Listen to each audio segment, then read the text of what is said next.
తండ్రి మాట పిల్లల్ని చిక్కుతుంది. తండ్రి మాట పెడచెవిన పెట్టకండి.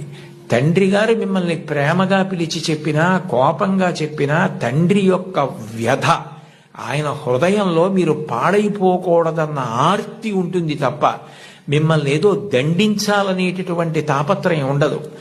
తండ్రి మిమ్మల్ని ఎప్పుడు ఏ మాట అన్నా దాన్ని ప్రేమతో నాన్నగారు తప్ప ఎవరంటారు ఇట్లా, ఆయనకి తప్ప అధికారం ఎవరికి ఉంది, మా అమ్మకి తప్ప ఎవరికి ఉంది అధికారం అని మీ అమ్మగారి మాట నాన్నగారి మాట వినడం మీరు నేర్చుకోండి.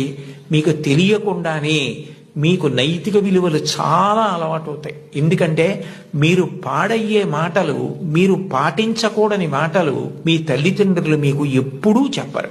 తండ్రి మాట పిల్లల్ని చిక్కుతుంది. తండ్రి మాట పెడచెవిన పెట్టకండి.